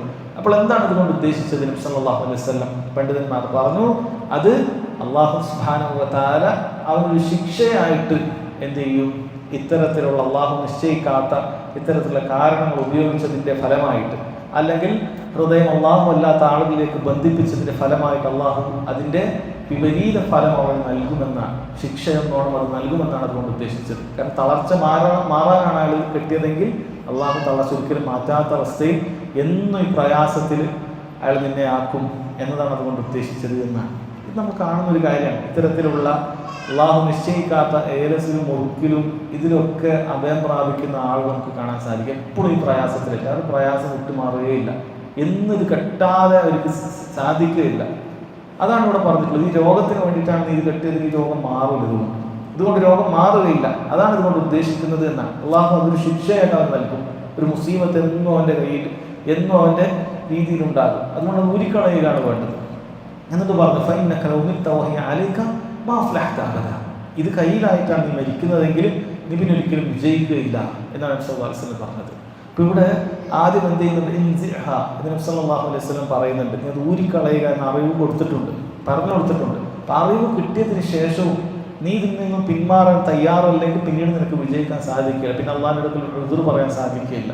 കാരണം അയാളുടെ അറിവ് ഉദുർ ജഹിലവിടെ നീങ്ങിക്കഴിഞ്ഞു. സല്ലല്ലാഹു അലൈഹി വസല്ലം പറഞ്ഞു കൊടുത്തു, അല്ലെങ്കിൽ പെട്ടെന്ന് ഊരിക്കളയുക എന്ന് പറഞ്ഞു കഴിഞ്ഞു. ഇനി നീ ഇത് ഊരാൻ തയ്യാറല്ലെങ്കിൽ ഇങ്ങനെ നീ മരിച്ചു പോയാൽ നിനക്ക് വിജയിക്കാൻ സാധിക്കുകയില്ല എന്നാണ് നബി സല്ലല്ലാഹു അലൈഹി വസല്ലം പറഞ്ഞത്. അതുകൊണ്ട് തന്നെ സഹോദരങ്ങളെ, ഇത്തരത്തിൽ ഉറുക്കുകളും ഏലസുകളും കെട്ടുന്ന ആളുകൾ ചിന്തിക്കുക. നബി സല്ലല്ലാഹു അലൈഹി വസല്ലം പറഞ്ഞത് അതുകൊണ്ട് നിനക്കത് വർദ്ധിക്കുക മാത്രമേ ചെയ്യുള്ളൂ എന്നാണ്. ഒരു ഉപകാരം അതുകൊണ്ട് ചെയ്യുകയില്ല എന്നാണ്. നീ ഒരിക്കലും വിജയിക്കുകയില്ല എന്നാണ് നബി സല്ലല്ലാഹു അലൈഹി വസല്ലം പറഞ്ഞിട്ടുള്ളത്. പക്ഷെ എത്രയോ ആളുകൾ നമുക്ക് കാണാൻ സാധിക്കും ആരോഗ്യത്തിൽ വളയങ്ങളും മറ്റുമൊക്കെ കെട്ടുന്ന ആളുകൾ. ഇനി വേറെ ചില ആളുകൾ ഇത്തരം വളയങ്ങളല്ല, നൂലുകളാണ് കെട്ടാറുള്ളത്, അല്ലെങ്കിൽ ഏലസുകളാണ് കെട്ടാറുള്ളത്. അത്തരക്കാരോട് അടുത്ത ഹദീസിൽ കാണാം, അദ്ദേഹം കൊടുക്കുന്നു വലഹു അൻ ഉഖ്ബത്ത് ബിൻ ആമിർ മർഫൂഅൻ. വലഹു എന്ന് പറഞ്ഞാൽ ഇമാം അഹ്മദാണ് കഴിഞ്ഞ ഹദീസ് റിവായത്ത് ചെയ്തത്. ഈ ഹദീസും ഇമാം അഹ്മദ് റഹിമഹുല്ലാഹ് തന്നെയാണ്. സഹാബി ഉഖ്ബത്ത് ബിൻ ആമിർ റളിയല്ലാഹു അൻഹു അദ്ദേഹം പറയുന്നതായി കാണാൻ സാധിക്കും, മൻ തഅല്ലക തമീമതൻ, നബി സല്ലല്ലാഹു അലൈഹി വസല്ലം പറഞ്ഞു, മൻ തഅല്ലക തമീമതൻ, ആരെങ്കിലും ഒരു തമീമത്ത്, ഒരു ഏലസ് കെട്ടുകയാണെങ്കിൽ ഫലാ അതമ്മല്ലാഹു ലഹു, അല്ലാഹു സുബ്ഹാനഹു വ തആല അവരെ പൂർത്തീകരിച്ചു കൊടുക്കുകയില്ല. വമൻ തഅല്ലക വദഅതൻ, ആരെങ്കിലും വദഅത്ത് കെട്ടുകയാണെങ്കിൽ, ശംഖ് പോലെയുള്ള വസ്തുക്കൾക്കാണ് വദഅത്ത് അല്ലെങ്കിൽ വദഅത്ത് എന്ന് പറയാറുള്ളത്. അത്തരത്തിൽ ശംഖ് പോലെയുള്ള കാര്യങ്ങൾ ആരെങ്കിലും കിട്ടുകയാണെങ്കിൽ ഫലാ വദഅല്ലാഹു ലഹു, അല്ലാഹു സുബ്ഹാനഹു വ തആല അവൻ്റെ ആവശ്യങ്ങൾ പൂർത്തീകരിച്ചു കൊടുക്കുകയില്ല, അല്ലെങ്കിൽ അവന് മനസ്സമാധാനം നൽകുകയില്ല എന്നാണ് പറഞ്ഞിട്ടുള്ളത്. വഫീ റിവായ, ചില റിവായത്തിൽ വന്നിട്ടുണ്ട്, മൻ തഅല്ലക തമീമതൻ ഫഖദ് അശ്റക, ആരെങ്കിലും ഏലസ് കെട്ടിയാൽ അവൻ ശിർക്ക് ചെയ്തിരിക്കുന്നു എന്ന് ഹദീസിൽ വന്നിട്ടുണ്ട്. നോക്കൂ സഹോദരങ്ങൾ, വളരെ കൃത്യമായി നബി സല്ലല്ലാഹു അലൈഹി വസല്ലം പറഞ്ഞിട്ടുണ്ട്, ഉറുക്ക് കെട്ടിയാൽ, ഏലസ് കെട്ടിയാൽ അള്ളാഹു സുബ്ഹാനഹു വ തആല അവന് എന്ത് ചെയ്യില്ല, അത് പൂർത്തിയാക്കി കൊടുക്കരുത് എന്ന് നബി സല്ലല്ലാഹു അലൈഹി വസല്ലം പ്രാർത്ഥിക്കുകയാണ്. ഇത് കെട്ടുന്ന ഏലസ് കെട്ടുന്ന ആളുകൾ ചിന്തിക്കണ്ടേ, നബി സല്ലല്ലാഹു അലൈഹി വസല്ലം അതിനെതിരെ പ്രാർത്ഥിച്ചിട്ടുണ്ട്. ആ എതിരെ പ്രാർത്ഥിച്ചിട്ടുള്ള കാര്യമാണ് ഇവിടെ എന്ത് ചെയ്യുന്നത്, ആളുകൾ ചെയ്യുന്നത്. അത് നമുക്ക് കാണാൻ സാധിക്കും. വണ്ടിയിൽ ഒരു പുതിയ വണ്ടി എടുത്താൽ അതിൻ്റെ ഉള്ളിൽ ഒരു പച്ച നൂല് കെട്ടുന്ന ആളുകൾ കാണാൻ സാധിക്കും. വാഹനം എടുത്താൽ അതിൻ്റെ ബോണറ്റൊക്കെ തുറന്നിട്ട് അതിൻ്റെ ഉള്ളിൽ കെട്ടുന്ന ആളെ കാണാൻ സാധിക്കും. വീട്ടിൽ ആരും കാണാതെ, അല്ലെങ്കിൽ ഈ കാലത്തിലൊക്കെ കുറച്ച് മടിയുള്ള ആൾക്കാരാണെങ്കിൽ ആരും കാണാതെ അവിടെ ഇവിടെയൊക്കെ കെട്ടുന്നത് കാണാൻ സാധിക്കും. കുട്ടികളുടെ അരയിൽ കെട്ടിക്കൊടുക്കും. എന്തിനാണ്? ഏലസാണത്, ഉറുക്കാണത്. അത് രൂപത്തിൽ ശരീരത്തിൻ്റെ കൈഭാഗത്ത്, കാലുഭാഗത്ത് പല സ്ഥലത്തും ആളുകൾ ബന്ധിപ്പിക്കുന്നത് കാണാൻ സാധിക്കും. ഇതൊക്കെ ചിന്തിക്കുന്ന സമയത്ത് മുസ്ലിം മനസ്സിലാക്കേണ്ടത്, നബി സല്ലല്ലാഹു അലൈഹി വസല്ലം ഫല അതമ്മല്ലാഹു ലഹു, അല്ലാഹു സുബ്ഹാനഹു വ തആല അവന്റെ ആവശ്യം പൂർത്തീകരിച്ചു കൊടുക്കാതിരിക്കട്ടെ എന്നാണ്. കാരണം ഈ തമീമത്ത് എന്ന അറബി വാക്കിന്റെ അർത്ഥം ആഗ്രഹങ്ങളൊക്കെ പൂർത്തീകരിക്കുന്നത് എന്നാണ്, പൂർത്തിയാക്കുന്നത് എന്നാണ്. അവരാ പ്രതീക്ഷ വെച്ചുകൊണ്ട്, ഒരു തഫാവുൽ വെച്ചുകൊണ്ട് അങ്ങനെ അതിന് പേര് കൊടുത്തതാണ് തമീമത്ത്. ഇത് പൂർത്തിയാക്കാൻ പറ്റുന്ന കാര്യമാണ്. പക്ഷേ എതിരെയാണ് നബി സല്ലല്ലാഹു അലൈഹി വസല്ലം പ്രാർത്ഥിച്ചത്. അങ്ങനെ പൂർത്തീകരിക്കാൻ വേണ്ടി നിന്റെ ആവശ്യങ്ങളൊക്കെ പൂർത്തിയാകും, നീ ഉദ്ദേശിച്ചതൊക്കെ ലഭിക്കുമെന്ന പ്രതീക്ഷയിലാണോ നീ ഇത് കിട്ടുന്നത്, ഫല അതമ്മല്ലാഹു ലഹു, നബി സല്ലല്ലാഹു അലൈഹി വസല്ലം എതിരെ പ്രാർത്ഥിക്കുക. നിന്റെ കാര്യങ്ങളൊന്നും അല്ലാഹു തആല പൂർത്തിയാക്കി തരികയില്ല എന്ന് പറയണം. അതേപോലെ തന്നെ രണ്ടാമത്തെ കാര്യം, മൻ തഅല്ലക വദഅതൻ, അല്ലെങ്കിൽ വദഅതൻ, ആരെങ്കിലും ഈ വദഅത്ത്, കടലിൽ മറ്റുമൊക്കെ കിട്ടുന്ന ശംഖുകൾ ഇതൊക്കെ കിട്ടുന്ന ആളുകൾ കാണാൻ സാധിക്കും. ആരെങ്കിലും അത് കിട്ടുന്നുണ്ടെങ്കിൽ ഫലാ വദഅല്ലാഹു ലഹു, അല്ലാഹു സുബ്ഹാനഹു വ തആല അവൻ്റെ കാര്യങ്ങൾ പൂർത്തിയാക്കി കൊടുക്കാതിരിക്കട്ടെ, അവൻ്റെ ഉദ്ദേശം പൂർത്തിയാക്കാതിരിക്കട്ടെ എന്നാണ്. ആഗ്രഹം പൂർത്തീകരണത്തിനും ഉദ്ദേശം സഫലീകരണത്തിനൊക്കെയാണ് അത് കിട്ടുന്നത്. എന്നാൽ നബി സല്ലല്ലാഹു അലൈഹി വസല്ലം എതിരെയാണ് പ്രവർത്തിച്ചത്. ഫലാ വദഅല്ലാഹു ലഹു, അല്ലാഹു പൂർത്തിയാക്കാതിരിക്കട്ടെ എന്നാണ് പ്രാർത്ഥിച്ചിട്ടുള്ളത്. അതിൻ്റെ അർത്ഥം ലാ ജഅലഹു ഫി ദഅത്തിൻ വസുകൂൻ, അവൻ സമാധാനം ശാന്തി കിട്ടാതിരിക്കട്ടെ എന്നാണ്. അതുകൊണ്ടാണ് സഹോദരൻ ഇതൊന്നും കിട്ടുന്നാക്കി സമാധാനം ശാന്തി കിട്ടാതിരിക്കുന്നത്. കാരണം നബി സല്ലല്ലാഹു അലൈഹി വസല്ലം എതിരെ പ്രാർത്ഥിച്ചിട്ട കാര്യമാണ്, അല്ലാഹു സുബ്ഹാനഹു വ തആല നിശ്ചയിക്കാത്ത കാര്യമാണിത്. ഇതൊക്കെ കിട്ടുന്നതാണോ നോക്കിയോ, ജീവിതകാലം ഇതിൽ അഭയം പ്രാപിക്കാമെന്ന് ഇത് അയക്കുന്ന ഒരു നേരം കാണില്ല. എനിക്ക് ഇതിൽ തന്നെ ബന്ധിപ്പിച്ച് ഈ രൂപത്തിൽ പ്രയാസങ്ങളും ദുരിതങ്ങളും ഒന്നിനു പുറമെ ഒന്നായിട്ട് ഇങ്ങനെ മാനസികമായ സംഘർഷങ്ങളും മറ്റൊക്കെ ഉണ്ടാകും. കാരണം അവനെ അല്ലാത്ത ആളുകളുടെ ഒക്കെ അടിമകളായ മാതിരിയാണ് ഈ രൂപത്തിലുള്ള കാര്യങ്ങൾ അവൻ ഉപയോഗിക്കുന്നത്. ചില വിവാഹത്തിൽ വന്നത്, മൻ തഅല്ലക തമീമതൻ ഫഖദ് അശ്റക, ആരെങ്കിലും ഒരു തമീമത്ത് കെട്ടിയാൽ അവൻ ശിർക്ക് ചെയ്തു എന്നാണ്. ഇതുകൊണ്ട് ഉദ്ദേശിക്കുന്നത് ദീൻ ഇസ്ലാമിൽ നിന്ന് പുറത്തു പോകുന്ന ഷിർക്ക് എന്നല്ല അതിൻ്റെ അടിസ്ഥാനം, മറിച്ച് ഷിർക്കുൽ അസ്ഗറാണ്. അതായത് അവൻ്റെ അമലുകൾ പൊളിഞ്ഞു പോകും. നമ്മൾ തുടക്കത്തിൽ പറഞ്ഞ അമലുകൾ പൊളിഞ്ഞു പോകും. എന്നാൽ ഈ ഏലസ് കിട്ടും, മുറുക്ക് കിട്ടുന്ന എല്ലാവരും ഷിർക്കുൽ അസ്ഗർ മാത്രമല്ല. വളരെ ഗൗരവത്തിൽ മനസ്സിലാക്കേണ്ടത് ദീനിൽ നിന്ന് പുറത്തു പോകുന്ന ഷിർക്കുൽ അക്ബറായ ഏലസുകളുണ്ട്. ഏതുപോലെ ഒരാൾ വിശ്വസിക്കുകയാണ് ഈ മുറുക്കിന് ഏലസിന് സ്വന്തമായിട്ട് എനിക്ക് ഉപകാരോപദ്രവങ്ങൾ ചെയ്യാൻ കാര്യം സാധിക്കുമെന്ന് വിശ്വസിക്കുകയാണ് ഷിർക്കുൽ അക്ബറാണ്. അല്ല, മറ്റു പല വിശ്വാസികളൊക്കെ മറ്റു മതസ്ഥരൊക്കെ അങ്ങനെ ചിന്തിക്കുന്നവരുണ്ട്. ഒരു വള കിട്ടിയാൽ ഇത് അങ്ങനെയുള്ള വളയാണ്, ഇങ്ങനെയുള്ള മോതിരാണ്, ഇതെന്നെ രക്ഷിക്കും, അപകടത്തെ രക്ഷിക്കും, അതിന് തന്നെ സ്വന്തമായി ഉപകാരോപദ്രവങ്ങൾ തടുക്കാനും നൽകാനൊക്കെ സാധിക്കുമെന്ന് ഒരാൾ വിശ്വസിച്ച് ദീൻ പുറത്തു പോകുന്ന കാര്യം. പിന്നെ അള്ളാഹു നിശ്ചയിച്ചിട്ടുണ്ട് എന്ന് പറഞ്ഞിട്ട് വിശ്വസിക്കുകയാണ് ഷിർക്കുൽ അസ്ഗറാണ്. കാരണം അള്ളാഹു നിശ്ചയിച്ചിട്ടില്ല. അപ്പം അള്ളാഹു സബബാക്കാത്ത, കാരണമാക്കാത്ത കാരണത്തെ ഒരു വസ്തുവിനെ കാരണമാക്കിയാൽ അത് ഷിർക്കുൽ അസ്ഗറാണ് എന്നാണ്. ഇനി ഷിർക്കുൽ അക്ബറാകുന്ന മറ്റൊരു വിഷയം കൂടിയുണ്ട്. ഒരാൾ ഇത്തരത്തിലുള്ള ഏലസിൽ മുറുക്കിൽ ചിലപ്പോൾ എന്ത് ചെയ്യും, ഏതെങ്കിലുമൊക്കെ ഷെയ്ഖിൻ്റെ ഏതെങ്കിലും കൗലിയുടെ പേരൊക്കെ അവൻ എഴുതും. ഇന്ന ഫുലാൻ, അല്ല യാ ബദവി, അല്ലെങ്കിൽ യാ മുഹീദ്ദീൻ ഷെയ്ഖ്, ആ രൂപത്തിൽ എന്തെങ്കിലുമൊക്കെ എഴുതിയിട്ടാണ് ഉള്ളത്. ഇയാൾക്കത് അറിയുകയും ചെയ്യാം. ചില ആൾക്ക് അറിയില്ല, എന്താണ് എഴുതി കൊടുത്ത് അറിയാത്ത ആൾക്കാരുണ്ട്. ഇയാൾക്കത് അറിയുകയും ചെയ്യാം എന്നതാണ് അതിൽ എഴുതിയിട്ടുള്ളത്. അപ്പം ആ ഔലിയാൻ്റെ വിളിച്ച് പ്രാർത്ഥിക്കലാണ്, സഹായം തരില്ല, അയാളുടെ എപ്പോഴും പ്രാർത്ഥിക്കുന്നതിന് തുല്യമായിട്ടാണ് ഇത് കിട്ടുന്നത്. അപ്പം അങ്ങനെയാണ് കിട്ടുന്നത് എങ്കിൽ അതും ഷിർക്കുൽ അക്ബറാണ്, ഇതിൽ നിന്ന് പുറത്തു പോകും. അല്ല, ഒരാൾ ഒരു ഔലിയയുടെ പേര് എഴുതിയിട്ട് കിട്ടുകയാണ്, അയാൾക്കറിയാത്ത അതാണ് എഴുതിയിട്ടുള്ളത്, ആ ഔലിയൻ്റെ പേരാണ് അതിൽ എഴുതിയിട്ടുള്ളത്. എപ്പോഴും ഔലിയാനോട് എന്ത് ചെയ്യുകയാണ്, ഈ ഉറുക്ക് കയ്യിലുള്ളിടത്തോളം രക്ഷ ചോദിച്ചുകൊണ്ടേയിരിക്കുകയാണ്. ഔലിയാൻ്റെ രക്ഷയിലാണ് ഇത് നടക്കുന്നത് എന്ന വിശ്വാസത്തിലാണ് ഇത് കിട്ടിയിട്ടുള്ളത് എങ്കിൽ അതും ഷിർക്കുൽ അക്ബറാണ്, ഇതിൽ നിന്നും പുറത്തു പോകുന്ന കാര്യമാണ്. സഹോദരങ്ങൾ, ഈ ഹദീസ് ഉദ്ധരിക്കുന്നതിന് ഒരു പശ്ചാത്തലമുണ്ട് എന്ന് കാണാൻ സാധിക്കും. അദ്ദേഹം പറയാം, അഖ്ബല റഹ്തുൻ ഇലാ റസൂലില്ലാഹി സ്വല്ലല്ലാഹു അലൈഹി വസല്ലം. ഒരു വിഭാഗം ആളുകൾ, ഒരു റഹ്ത്ത്, 3 മുതൽ 9 വരെയുള്ളൊരു കൊച്ചു സംഘത്തിനാണ് റഹ്ത്ത് എന്ന് പറയുക. അങ്ങനെയുള്ള ചെറിയൊരു സംഘം നബി സല്ലല്ലാഹു അലൈഹി വസല്ലം അടുക്കലേക്ക് എത്തി. ഫബായഅ 9 ആളുകൾ എന്ത് ചെയ്തു, ബൈഅത്ത് ചെയ്യാൻ വേണ്ടി അവിടെ വന്നു, ബൈഅത്ത് ചെയ്തു. വഅംസക അൻ വാഹിദ്, ഒരാൾ എന്ത് ചെയ്തിട്ടില്ല, ബൈഅത്ത് ചെയ്തിട്ടില്ല. ഫഖാലു യാ റസൂലല്ലാഹ് ബായഅത 9 വതറക്ത ഹാദാ. അള്ളാഹുവിൻ്റെ റസൂലെ, 9 ആൾക്ക് താങ്കൾ ബൈഅത്ത് ചെയ്തു, ഒരാളോട് മാത്രം എന്താ ബൈഅത്ത് ചെയ്തിട്ടില്ല. അല്ല, ഇസ്ലാമിലേക്ക് പ്രവേശിച്ചു വരുമ്പോൾ എന്ത് ചെയ്യും, നബി സല്ലല്ലാഹു അലൈഹി വസല്ലം കൈ കൊടുത്തിട്ട് ബൈഅത്ത് ചെയ്യും. ഭരണാധികാരിക്ക് ബൈഅത്ത് ചെയ്യും. നബി സല്ലല്ലാഹു അലൈഹി വസല്ലം 9 ആൾക്ക് ബൈഅത്ത് കൊടുത്തു, ഒരു വ്യക്തിക്ക് മാത്രം ബൈഅത്ത് കൊടുത്തിട്ടില്ല. നബി സല്ലല്ലാഹു അലൈഹി വസല്ലം പറഞ്ഞു, ഇന്ന അലൈഹി തമീമ, അവൻ്റെ അടുക്കൽ ഒരു ഏലസുണ്ട്, അവൻ്റെ അടുക്കൽ ഒരു ഏലസുണ്ട്. മൻ അല്ലക തമീമത്തൻ ഫഖദ് അശ്റക. എന്നിട്ടാണ് ഈ ഹദീസ് പറഞ്ഞത്, ആരാണോ തമീമത്ത് ധരിച്ചിട്ടുള്ളത് അവൻ ഷിർക്ക് ചെയ്തിരിക്കുന്നു എന്നാണ്. എന്നിട്ട് നബി സല്ലല്ലാഹു അലൈഹി വസല്ലം ഉള്ളിലേക്ക് കൈ പ്രവേശിക്കുകയും അവൻ്റെ ഏലസ് പൊട്ടിച്ചെറിയുകയും ചെയ്തു എന്നാണ് ഹദീസുകളിൽ കാണാൻ സാധിക്കുന്നത്. പണ്ഡിതന്മാർ പറഞ്ഞത് നബി സല്ലല്ലാഹു അലൈഹി വസല്ലം നുബുവ്വത്തിന്റെ തെളിവും കൂടിയാണ്. കാരണം ഇയാളുടെ ഏലസ് ബാക്കിയുള്ളവർ കണ്ടിട്ടില്ല, ആരും കണ്ടിട്ടില്ല, ഉള്ളിലാണുള്ളത്. പക്ഷെ അല്ലാഹു സുബ്ഹാനഹു വ തആല അറിയിച്ചു കൊടുത്തു, വഹീനാൽ അല്ലാഹു തആല അറിയിച്ചു കൊടുത്തു. നബി സല്ലല്ലാഹു അലൈഹി വസല്ലം ഉള്ളിൽ കൈയിട്ടത് പൊട്ടിച്ചെടുത്തു എന്നാണ്. നോക്കണം, നബി സല്ലല്ലാഹു അലൈഹി വസല്ലം ഒരാൾക്ക് ബൈഅത്ത് കൊടുക്കാതെ മാറ്റി നിർത്തുകയാണ്. ഏലസ് കെട്ടിയാണ് ബൈഅത്ത് കൊടുക്കാതെ മാറ്റി നിർത്തുകയാണ് സഹോദരങ്ങളെ. അതുകൊണ്ട് വളരെ ഗൗരവമുള്ള കാര്യമാണിത്. ഇത്തരത്തിലുള്ള ഏലസുകളും മുറുക്കുകളും കെട്ടുക എന്ന് പറയുന്നത് നിസ്സാരമായ കാര്യമല്ല. കാരണം പല ആളുകളും അത് ഒരു ഇസ്ലാമികമായ എന്തോ ഒരു രക്ഷാ കവചമാണ്, മുസ്ലിമീങ്ങൾക്ക് അള്ളാഹു നിശ്ചയിച്ച എന്തോ ഒരു ഉപകാരം കിട്ടാനോ അല്ലെങ്കിൽ ഉപദ്രവം നീങ്ങാനോ നിശ്ചയിച്ച കാര്യമാണ് എന്ന് വിചാരിച്ചിട്ട് മസ്ജിദുകളിൽ വന്നിട്ട് ഉസ്താദുമാരെ കൊണ്ട് കെട്ടിക്കുന്നതൊക്കെ കാണാൻ സാധിക്കും. എങ്ങനെയാണ് സഹോദരങ്ങൾ, നബി സല്ലല്ലാഹു അലൈഹി വസല്ലം ബൈഅത്ത് പോലും ചെയ്യാതെ പറഞ്ഞയച്ചിരിക്കുക, അയാൾക്ക് കൈ പോലും കൊടുക്കാതെ പറഞ്ഞയച്ചിരിക്കുകയാണ്. പിന്നീട് അത് മുറിച്ചതിന് ശേഷം മാത്രമാണ് അയാൾക്ക് ബൈഅത്ത് കൊടുക്കുന്നത്. അപ്പം അത്രയും ഗൗരവമുള്ള ഒരു കാര്യമാണ് ആളുകൾക്ക് നിസ്സാരമായി തീരുന്നത്. ഏറ്റവും പ്രധാനപ്പെട്ട കാര്യം ഈ ജനങ്ങളെ നയിക്കുന്ന ഇത്തരത്തിലുള്ള പല നേതാക്കന്മാരും മുസ്ലിയാക്കന്മാരുമാണ്. അവരുടെ കാര്യലാഭത്തിന് വേണ്ടി ആളുകളെ ഇത്തരം ശുർക്കൻ വിശ്വാസങ്ങളിൽ അവർ തളച്ചിട്ടിരിക്കുകയാണ്. അതിനുശേഷം നോക്കൂ സഹോദരങ്ങളെ, അവസാനമായി അദ്ദേഹം കൊടുത്തത് വലി ഇബ്നു അബി ഹാത്തിം അൻ ഹുദൈഫ റളിയല്ലാഹു അൻഹു. അബൂ ഹാത്തിം അദ്ദേഹത്തിന്റെ തഫ്സീറിൽ ഹുദൈഫ റളിയല്ലാഹു അൻഹു ഉദ്ധരിക്കുന്ന ഒരു ഹദീസ് കൊടുത്തിട്ടുണ്ട്. അന്നഹു റഅ റജുലൻ ഫീ യദിഹി ഖൈതുൻ മിനൽ ഹുമ്മ ഫഖതഅഹ. ഒരിക്കൽ ഒരു വ്യക്തിയുടെ കയ്യിൽ ഒരു നൂല് കണ്ടു. മിനൽ ഹുമ്മ, പനി മാറുന്നതിന് വേണ്ടി, അത്തരത്തിൽ പനിയൊക്കെ മാറുന്നതിന് വേണ്ടി ഒരു നൂല് ഒരാൾ കെട്ടിയിട്ട് കണ്ടു. നബി സല്ലല്ലാഹു അലൈഹി വസല്ലം എന്ത് ചെയ്തു? ഫഖതഅഹ. നബി സല്ലല്ലാഹു അഫ്വാൻ ഹുദൈഫ റളിയല്ലാഹു അൻഹു എന്ത് ചെയ്തു? ഫഖതഅഹ. സ്വഹാബിയാണ് ചെയ്യുന്നത്, സ്വഹാബി ചെയ്യുന്ന കാര്യം. അദ്ദേഹം ഹുദൈഫ റളിയല്ലാഹു അൻഹു ആ നൂല് എന്ത് ചെയ്തു? മുറിച്ചു കളഞ്ഞു. ആ നൂല് മുറിച്ചു കളഞ്ഞു, അവിടെ നൂരിക്കടന്നു. وتلا قوله تعالى എന്നിട്ട് അല്ലാഹുവിന്റെ ഈ ഖുർആനിലെ ആയത്ത് പാരായണം ചെയ്തു وما يؤمن أكثرهم بالله إلا هم مشركون ജനങ്ങളിൽ അധികവും അള്ളാഹു ശിർക്ക് ചെയ്തുകൊണ്ടാണ് വിശ്വസിക്കുന്നത് എന്നാണ്. യഥാർത്ഥത്തിൽ മുശ്രിക്കുകൾക്ക് ഇറങ്ങിയ ആയത്താണ്. കാരണം മുശ്രിക്കുകൾക്ക് അവരുടെ ഈമാനുണ്ട്. എന്താണ്? ആകാശഭൂമികൾ ആരാണ് പടച്ചത് എന്ന് ചോദിക്കുമ്പോൾ അള്ളാഹു എന്ന് പറയും. ഇതിന്റെ തഫ്സീറിൽ കാണാൻ സാധിക്കും.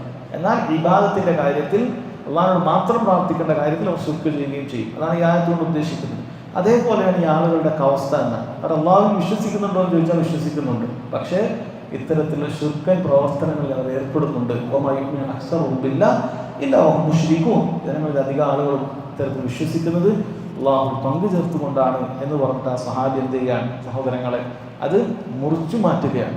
ഇവിടെ പ്രത്യേകം നമ്മൾ മനസ്സിലാക്കേണ്ട കാര്യം, ഇതൊക്കെ വളരെ ഗൗരവമുള്ള കാര്യമായിട്ടാണ് നബി സല്ലല്ലാഹു അലൈഹി വസല്ലം കണ്ടത്. അവിടുന്ന് ഇത് മുറിച്ചു മാറ്റുകയാണ്, എടുത്തു മാറ്റുകയാണ്, ബൈഅത്ത് കൊടുക്കാതിരിക്കാൻ.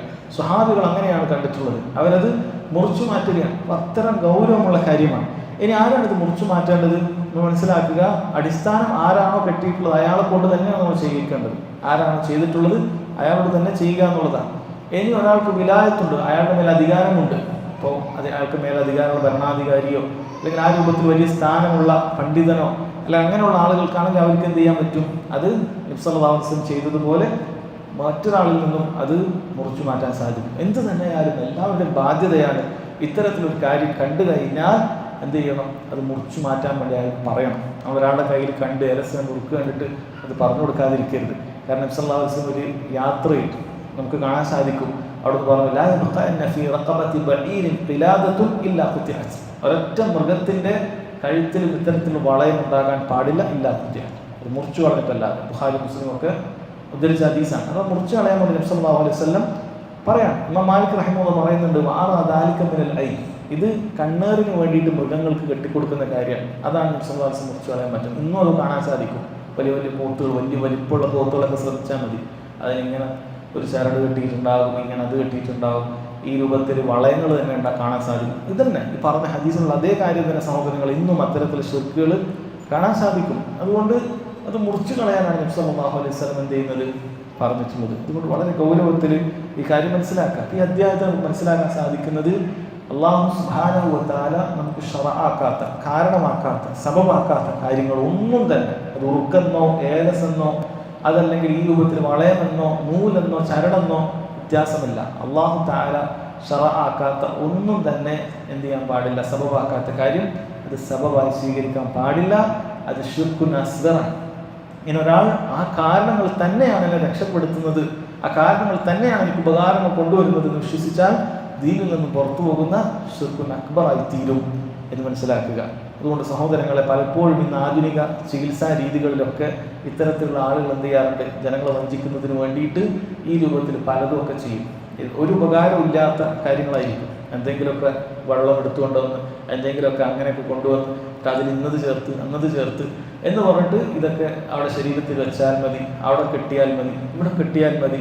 ഇത് ഖുർആനിലോ ഹദീസിലോ ഇല്ല. അതല്ലെങ്കിൽ ഇങ്ങനെ ശാസ്ത്രീയപരമായിട്ടോ മറ്റോ ഒക്കെ കണ്ടുപിടിച്ച ഒരു കാര്യമായിരിക്കില്ല. ഈ രൂപത്തിലുള്ള കാര്യങ്ങൾ സഹോദരങ്ങളെ നമ്മൾ വളരെ ഗൗരവത്തിൽ കാണേണ്ട കാര്യമാണ്, നിസ്സാരമായ കാര്യമല്ല എന്ന് മനസ്സിലാക്കുക. അല്ലാഹു സുബ്ഹാനഹു വ തആല കാര്യങ്ങൾ മനസ്സിലാക്കാനുള്ള തൗഫീഖ് നമുക്ക് നൽകുമാറാകട്ടെ. വഹദാ വല്ലാഹു തആല അഅലം വസല്ലല്ലാഹു അലാ നബീന മുഹമ്മദ് വഅലാ ആലിഹി വസഹ്ബിഹി വസല്ലം.